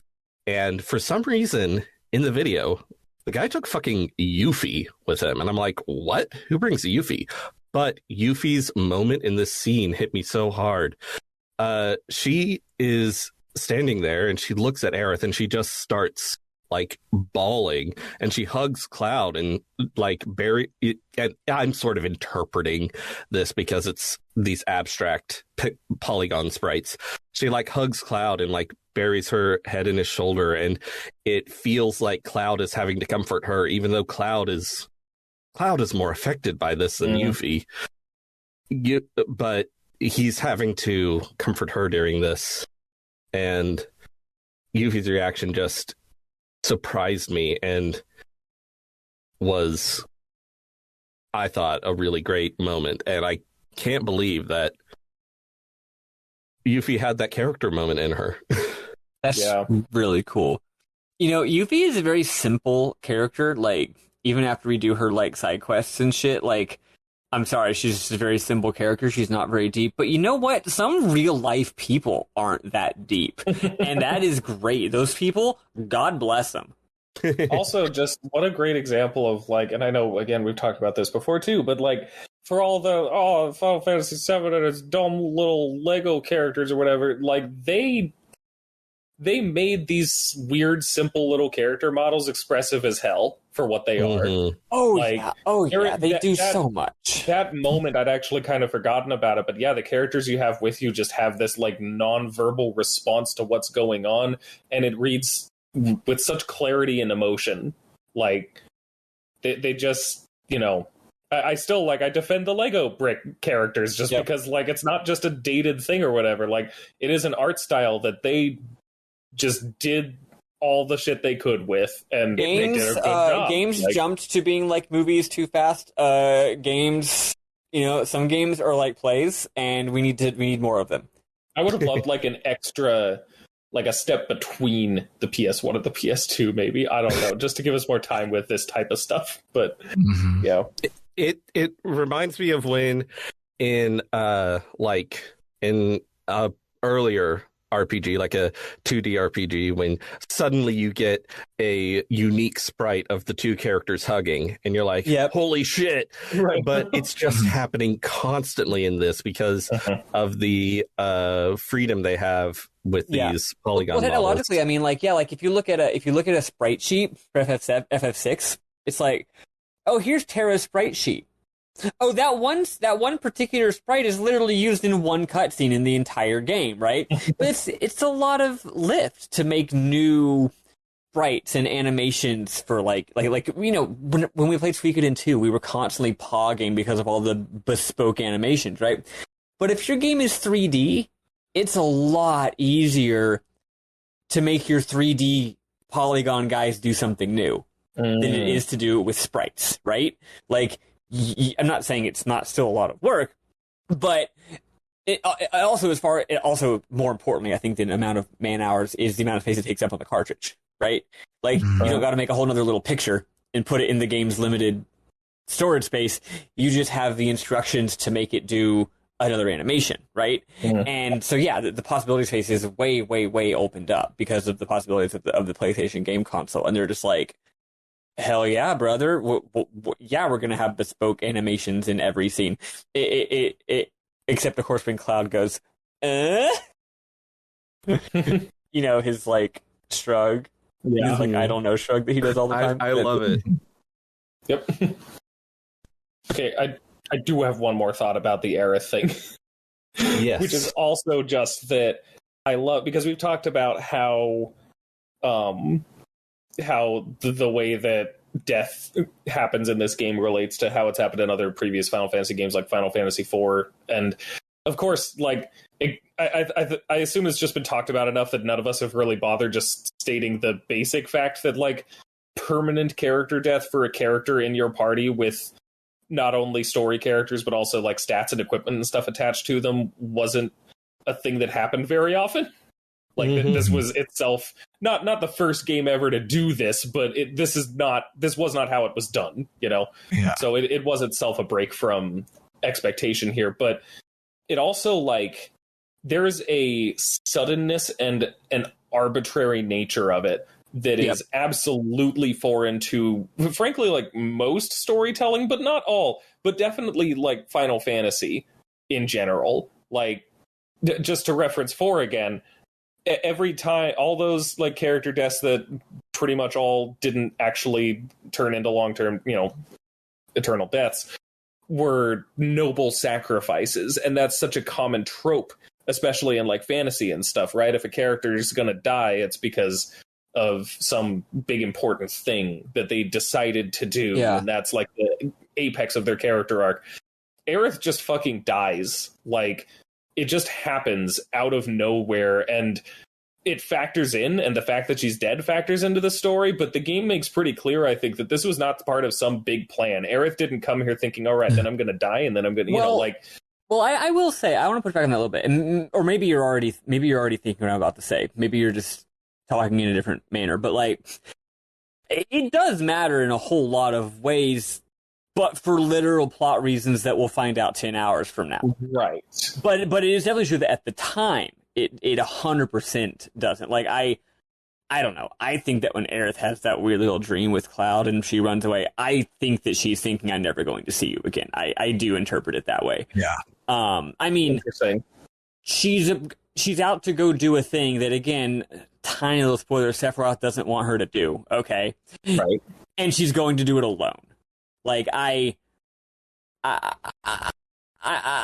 think that both she and Sephiroth had some kind of presumption of what would happen, but yes, the game doesn't fucking foreshadow it at all. At least not in what the forest scene in retrospect is very obvious, but whatever. I could see how you'd come to that conclusion for the forest scene, but I think there's also stuff in the game to suggest otherwise. Particularly, there's a conversation with Tifa. It either happens, like, really soon after this or, like, way later, where she talks about how, like, Aerith, out of all of them, was the one who talked the most about the future and what she was planning on doing and how life was going to be after this and stuff. Like, there are moments where the game seems to really hammer in that it was not supposed to end like that, that Aerith was planning on having more of her life ahead of her. It wasn't supposed to end that way. If only someone could go and remake the past.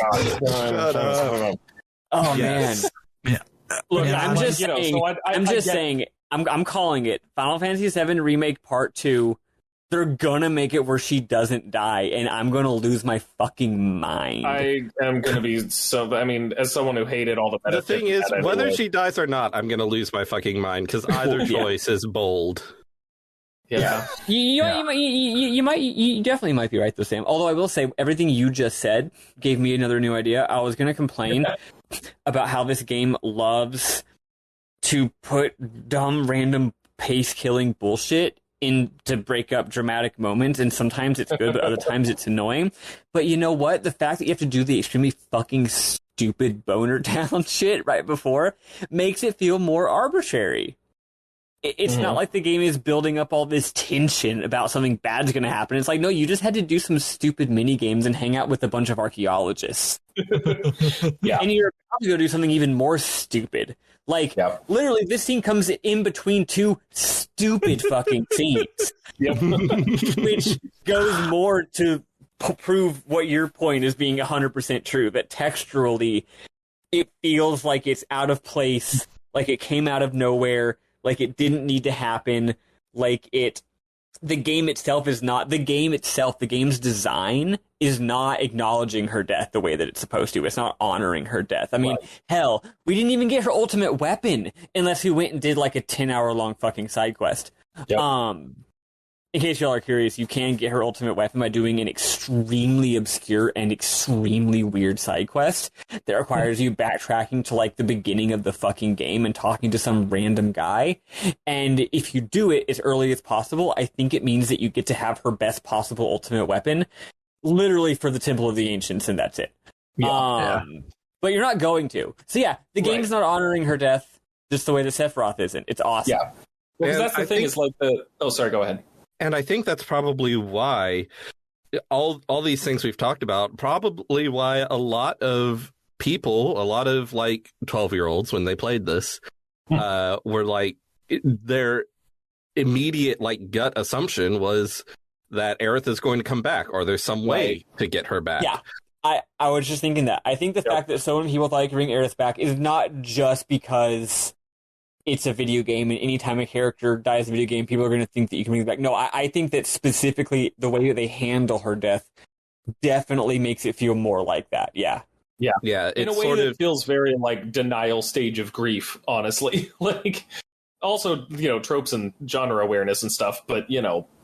It's because if she had died in some blaze of glory, like again, like in FF4, ironically, a lot of the characters feel like they shouldn't have come back, and then they do. Her death feels like it's incorrect. Yeah. Mm-hmm. Like it's bad writing. Like it just doesn't make sense. Well, it doesn't which again is 100% how it's supposed to feel. That's the thing about like a noble sacrifice is that sure, the death of a character is sad, but it gives you kind of an out. Like, yeah, that's sad, but it's okay because something important happened. And like this game, I think we've already talked a bit at least about how Hironobu Sakaguchi was working on this after his mom had died during the production of Final Fantasy VI. And like, I don't think he was very interested in providing an emotional out for this. I think that he wanted to explore death as a horrible, shitty thing that happens and leaves a hole inside of you and does not have fancy explanations or whatever. Yeah. It still has meaning, and we'll get eventually to like the meaning in the ways that Aerith does not matter for her absence, and there is still importance and meaning in that. But the act itself, the moment that this happens and the reasons behind it and stuff, like it doesn't feel justified or bittersweet. It just sucks, and she's just gone. And in real life, there's no such thing as closure. Like, I'm sorry, there's not. Like, you can't get closure because the thing about someone dying or like disappearing from your life because of like a sudden divorce, like happened to me a few years ago, right? I always characterize it divorce as it almost feels like the person died because they so instantaneously vanished from my life and also literally moved away, so they vanished from everyone's lives. Like they just went off the radar and have been off the radar for the last 5 years, so it feels like someone died, right? Is like what you're losing isn't just them, it's not just that, you're losing the future. You're losing everything that they would have done in the future. You're also losing what they would have said about their own death. Like you can't get closure because whatever may have happened, whatever you might have learned about this person, whatever this person might have said to you is just gone, and you can never ask them. And that's what really, and somehow this game manages to really hit. Like, I don't think this game made everyone so effective because they'd never seen someone die in a game before or because they were 12. I think this game has something very special specifically about it. Yeah. Yes. Like, I don't know. Aerith's death is very... concept. There's a reason why it is the most famous spoiler in JRPGs. It's a big deal. Yeah. It's like no one fucking goes around being like, yeah, Palom and Polum die. Like, no one gives a shit. Their death is like affecting and stuff, but it's not on this level. Not at all. It's also not permanent. So like, and to finish out that, I think I halfway said earlier, and then I got sidetracked by my own stupid brain. Like, to quote Homestuck. Had to happen at some point. Look, late in Homestuck, there's a really good line where I think one character like Rose or something is freaking out about how some stupid arbitrary thing happened that makes no sense, and like what's her character's arc, and Dave is like, we're human, we're real people, we don't have arcs. And it's a funny joke, but also very profoundly affecting. It's like, no, that's what this game is saying. This game's like, yeah, man, in real life, you don't get that dramatic moment. You don't have an arc. There's not a reason why the bad thing happened, and you're never going to have comfort to be able to take comfort in that fact. Yeah, everything happens for a reason, but that's just rephrasing cause and effect, not a greater moral purpose. And like, and the reason is Sephiroth killed you. Yeah, and you can make meaning out of it. It's just going to take the rest of the game. Yeah. But it's good that her soul survived in the live stream and she was able to send herself back in time. That's or right. something. Or something. Or something. That's my current theory is that her prayer actually worked and therefore rebirth. But we'll see. It's funny how we just spent this whole time talking about absence without talking about the fact that this game literally has lore that means that she's literally not gone, which is great. That's what the live stream is. Like, live stream is a metaphor for people going on after death in our memories, except it's real because it's the game's lore, right? Which is great. It's almost like wishful thinking, right? It's like, well, I say wishful thinking as if I'm not a literally religious person, but like all like I apparently, ostensibly, I do actually believe this. I guess I should remind myself of that. But like that's what religion is, right? It's like, yeah, we believe people exist after death, not because we're scared of death. I don't think it's because we want to feel like the people who died, the person who died, is still there. Because you know what? They are still there. That's the thing. They literally are still there, whether the afterlife is real or not. Yeah. I will say, too, this approach to death is something that, admittedly, I have not played or read or whatever, like every single Final Fantasy VII related thing in existence. But this approach to death that this game has is something that I think only Advent Children understands in the absolute fucking slightest. Like, that's interesting. Because I think that I haven't seen Advent Children, and I think Advent Children rules, to be clear, but I've not seen it in a very long time, so you're going to need to explain that one. I think that I mean, frankly, my point is less about Advent Children and more about the others. Like, I think that Advent Children, because it still, like, involves the souls of, like, Aerith and other unnamed character that we haven't gotten to yet, so no spoilers, but, you know, like, it involves them, but it honors that and plays into a lot of the metaphors about identity and death and continued persistence of meaning. Oh, you mean like geostigma and shit?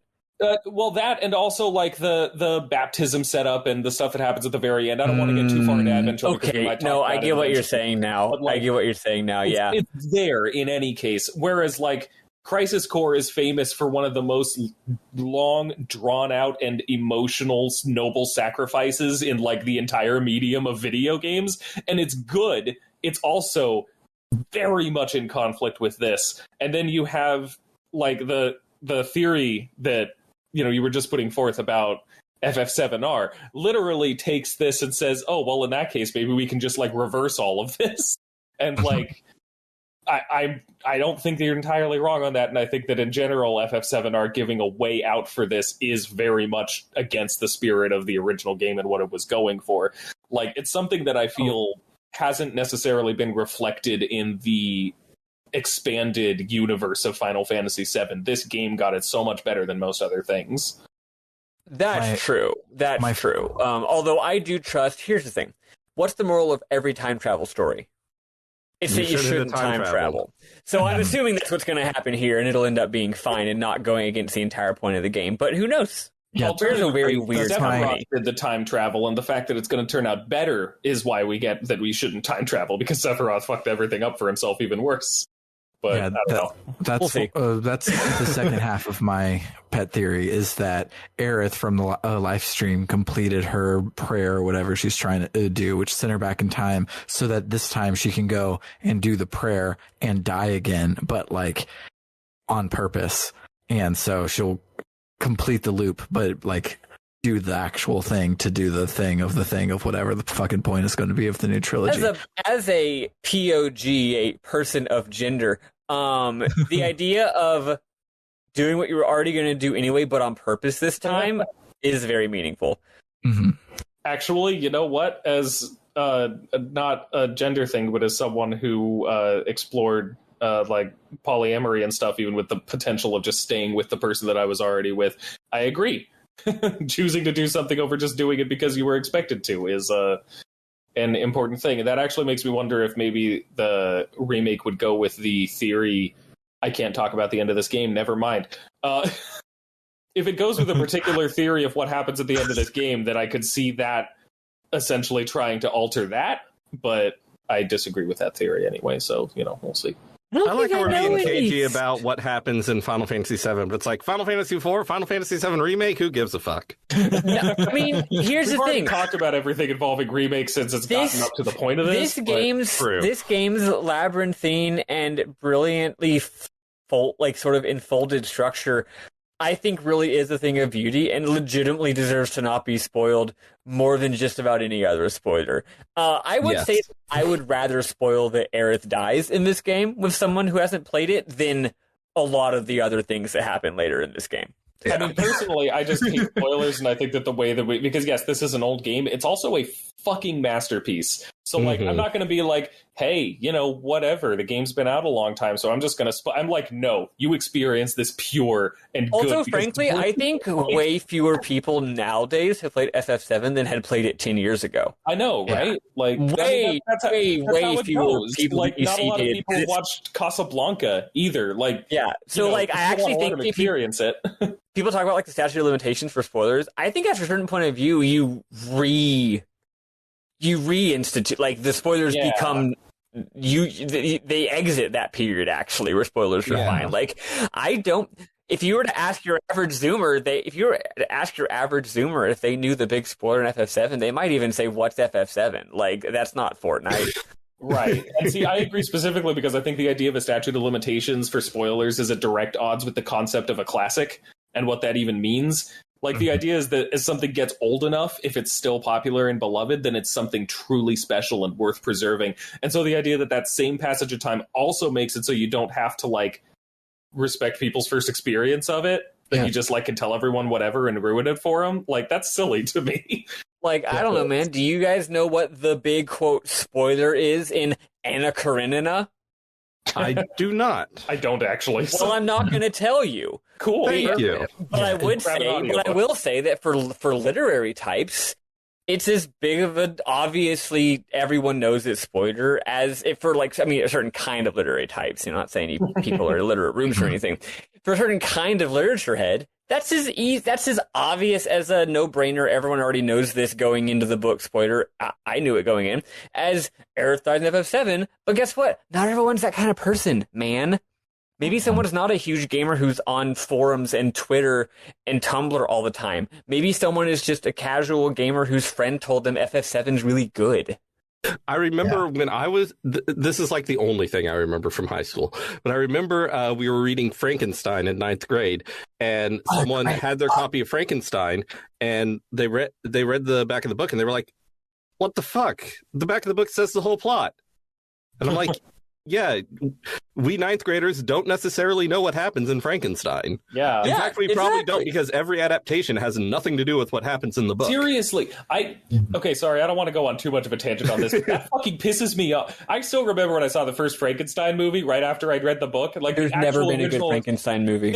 They don't have anything to do with it. And it's such a good fucking book. I want to see a movie. Also, it is such a cinematic. It's such a cinematic book. Yeah. Frankly, fun fact: I've never watched a Frankenstein nor read it, so no spoilers, please. Okay, well, read it; it's good. I highly recommend look, reading I'm not it. a filmmaker, okay, but I've watched a lot of films. I've read a lot of books. I don't think Frankenstein is one of those books that's really hard to adapt into a movie. I think it should be very easy to adapt into a movie for a talented filmmaker, frankly. It feels to me almost like a video game thing. Like, so many video games would make good movies and got turned into a movie and sucked ass. Like, just, it's not hard. Just, do it. Have respect for the source material while you're making it, and it should be fine. It's like multiple layers of nested frame narrative. That would add so much cool dramatic weight. Do a fucking Wes Anderson and change aspect ratio each time. Ooh. That's what he did in the Grand Budapest Hotel. Speaking of classics and the statute of limitations, the thing that I learned recently, and now it makes me mad, is the Dr. Jekyll and Mr. Hyde has become synonymous with its twist, and it was a twist in the original and not the plot. And that's wild. And I didn't know that until someone told me recently in the last few years. I've still never read the work, but yeah, I didn't know it was like supposed to be a twist. Yeah.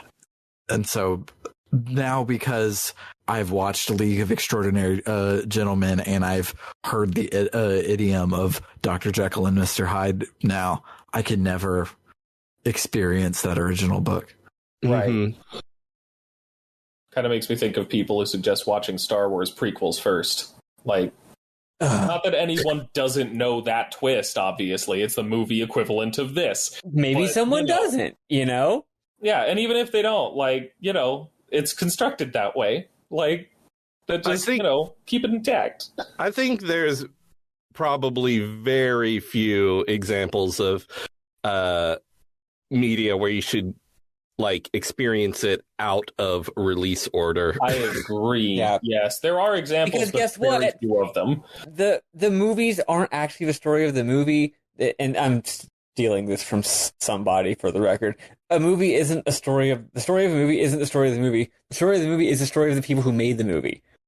Mm-hmm. Same thing with games. Like, if you play the Metal Gear games in release order, you're getting the story of how a weird guy named Hideo Kojima and a bunch of other people, who are also all very important, made a bunch of games, and their ideas about game design and theme and politics changed and grew and built on each other as they made more games. That you don't get that if you play them in like chronological order, as if lore is real. This is fake. It's not real. Metal Gear Solid 3 takes place in 1964, but Metal Gear Solid 2 takes place in 2004. No, none of them take place in those times because it's not real. I can't believe Metal Gear Solid isn't real. Yeah, I was sure. Wasn't that a documentary? I mean, Death Stranding is real. Death Stranding is actually a documentary. It's a documentary about how everyone has to live inside because outside is dangerous, and also how delivery drivers are the most important people in the entire world. And it's a very accurate documentary. I agree. Anyway, we haven't talked about Final Fantasy VII in a while. True. Wow, it's almost like it's been a whole month since we talked about Final Fantasy VII. Yeah. Eventually, I'm sure we'll have some medmoms that don't have anything to do with Aerith's death, but I mean, there's just here's so much there, man. I love that the little dudes that can't talk are save points. Oh, it's stupid. Yes, but I like it. That's very good. Isn't one of them a shop as well? All of them are shops and save points and inns. Nice. I just can't. I also will just, this is a memorable moment, just memorable thing. I just can't deal with how much I respect the fact that the first, like, how many hours are on you guys' the save files? Oh, I don't remember because I last played this game a month ago. Yo, let's just guess. I'm just gonna say the Byakuez playthrough that Bernard was talking about. Part 1 of their video ends exactly where we are, and it's 11 hours. Okay, so I probably have like 15 or 20 hours. Yeah, for a normal gamer, let's say 15 hours. I was going to say 15. I still can't deal with the fact that this game's first like 18 hours or so are just, on one hand, a simple narrative of literally we're chasing this guy and we want to go where he's going.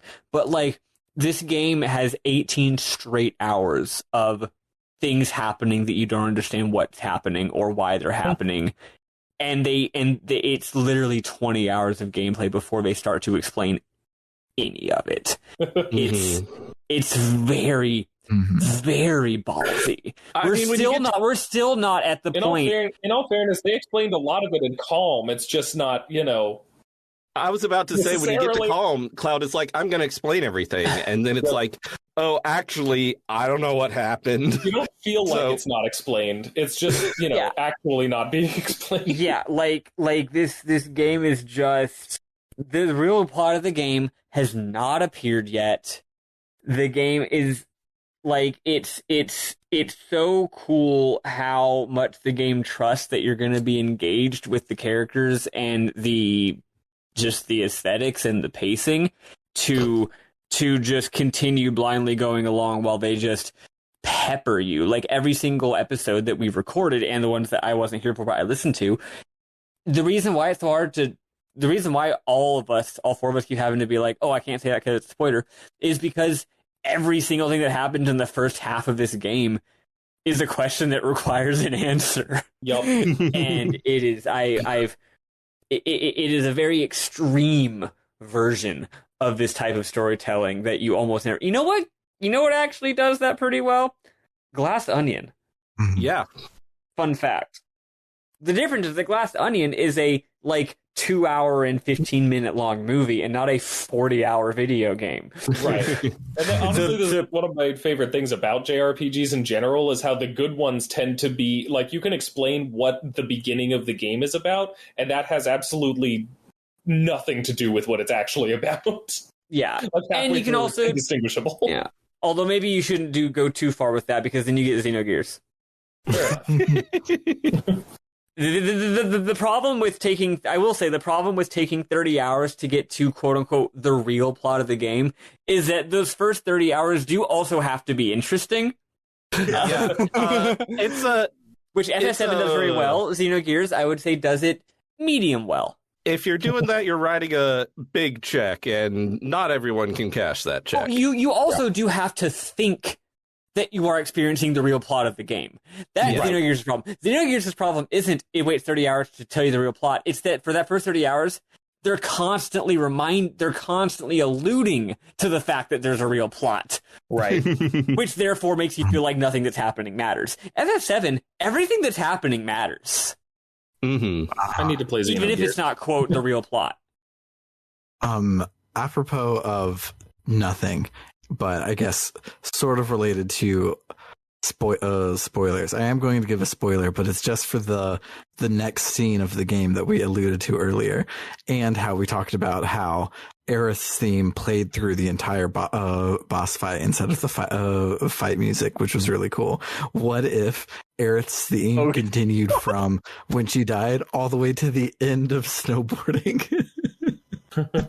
Yeah, we can just spoil that. Yeah, I'm pretty sure we mentioned snowboarding in the first episode. Don't know if we mentioned that it's the thing that happens after Aerith's death. Before Aerith dies. Yeah, before Aerith dies, you fucking hang out with some archaeologists and do a dumb, badly designed mini game. After Aerith dies, almost immediately after, you go and have fun with some snowboarding. Actually pretty well designed minigame, I will say. I think it's fun. Yeah, it's not bad. Yeah. I mean, they spun it off to be its own game. It shows the power of the PlayStation. Yep. That's right. Lots of colored, geometry, colored lighting and shit, because, boy, do people love colored lighting on the PlayStation. Mm-hmm. I need to play PlayStation Doom. Oh, yeah, I forgot to mention in my How Are You Doing this week, I started playing Doom 64. That game's a masterpiece. I'm not going to say anything more than that. It's just a masterpiece. I've only played Doom 1, but I've heard Doom 64 is great. Doom 64 is not a remake of Doom 1. It's a totally original game, and it's fantastic. I'm not going to say more than that, because we're not, who cares? Right. Yeah, I do think that it's interesting. Well, for one, that this is not the only Final Fantasy game that has a traumatic character death and then immediately starts kind of faffing about with the pacing. One of the Final Fantasy 14 expansions also does that. There's a very famous and traumatic character death, and then pretty much the rest of the expansion up until the last little while of it is just kind of we got to help out these random bird people so we can get to the place. That is FF14 structure in general, because it's an MMO. True, but also much like Final Fantasy VII itself, its storytelling is usually at its best when when the distractions are fairly short and spread out, so that it still feels like the pacing is very much moving forward. I think that Heavensward, aside from that, was very good at it, and Shadowbringers is excellent at it. But until the end, Shadowbringers drops the ball. Anyway, but it is interesting to me that despite that, what happens right after this and some weird pacing stuff, the game has still felt, for the most part, very tightly paced up to this point.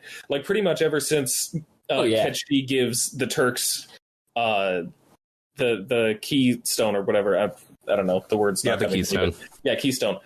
It's just going. And sure, you go to Bone Village and play a little mini game, but it is also just one mini game, and then you're right back into the real intense life. Yeah, it doesn't break the pacing much, and I know I've talked about this before, but I'm still just so impressed at how little this game indulges in video game pacing tricks. It is actually, for the most part, moving from relevant plot point to relevant event. Like, it's actually moving the story forward most of the time in some meaningful way, and I just appreciate that so much about it. There's literally only one scene in the game up until this point where the characters are not literally constantly moving forward in a literal physical way by chasing Sephiroth to the next place and learning more and more and more as they go. Only one point where that stops, and it's when they literally have to sit around doing nothing because they have to chill out at the Golden Saucer for a while. But that leads to the date scene, which is one of the most important and best scenes in the game. Well, and similarly, like, I'd say Cosmo Canyon is also a point where it stops, but, for reasons that develop the characters in interesting ways, and the world for that matter. Like, it rarely feels like, honestly, I'd say at this point, the Chocobo, the whole catch a Chocobo to get past the Midgar Zolom thing is the only thing that legitimately feels like a gameplay challenge to stop you from getting to the next part of the story for a bit without any, like, narrative meaning itself. Yeah. Yeah, that one's dumb. I'll give that one. I'll give that one a thumbs down for that one. But that's the only thing I could think of. Yeah, I mean, not even that I hate it necessarily, just like it's one of the very, very few points where it feels like the narrative is not some narrative or characters or something are not being meaningfully added to. Like, yeah. Also, the whole Aerith's death to snowboarding thing, this is the second time it's happening in this game, because we went from Dine's death and Barrett being absolutely devastated to Chocobo race. Even more quickly than we go from Aerith to snowboarding. That's true. Yeah. Much more quickly. I like this game. It's so good. I'm so glad I get to play it some more. I'm glad that I got to be here for this episode. I felt bad because, frankly, y'all were the ones insisting on not leaving me out, and I was feeling bad about it. But I am glad that y'all didn't leave me out. We couldn't be missing anyone for this one. It's too damn important. Also, I love that the most important episode of our Final Fantasy VII series is the 7th episode. That's some Final Fantasy 13 shit. That's excellent. That's true. Oh, right. Am I the only one who remembered absolutely fucking hating the clock puzzle and then getting into it and being like, that was fine. Yeah, it's like barely even a puzzle. Well, yeah, really. Like, it's just not, for some reason, it was in my memory as some like, oh, this was so confusing and stupid and bad. And then I got back to it and was like, this is fine. Like most of FF7's quote unquote gameplay, quote unquote innovations, it's kind of just like, all right, well, that happened, I guess. Yeah, it's really all just stuff to make it so you're not just walking in a straight line to the next place, which, they kind of just gave up on eventually. Like, by the time you get to 10, it's just like, yeah, just walk and fight some things now and again. And I don't mind that, honestly, when they did try to do puzzle stuff and it's awful, so, Yeah, the clock puzzle I remember hating as well, but I think it's because I didn't take 2 seconds to stop and think. And, like, if you always are walking to the other side, then it could get complicated and annoying. But if you just walk through, don't change it, and walk back, and like always start at 12, then you can just move it around super simple. Yep. And it's not bad at all.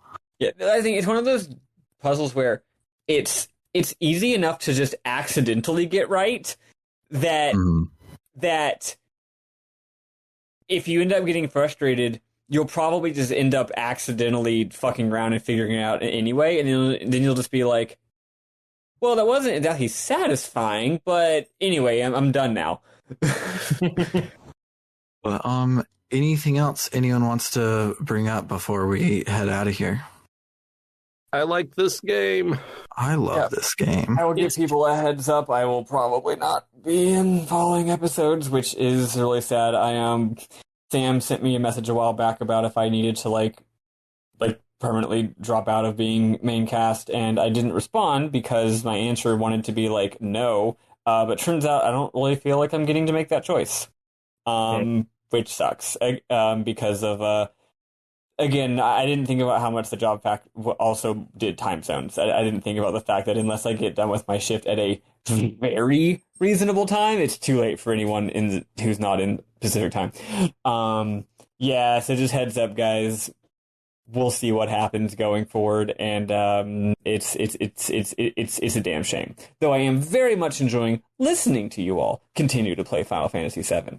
Mm-hmm.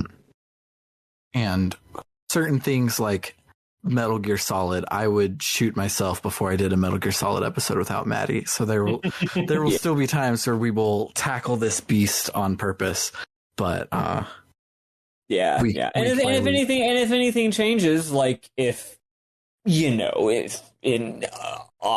what, if you want me to be a regular cast member forever, then you need to donate to the Teamsters strike fund in August of this year and turn out to your local picket line so that we can win me a better contract. Okay, that's what I'm going to go ahead and say. That's what you got to do. That's your job, listener.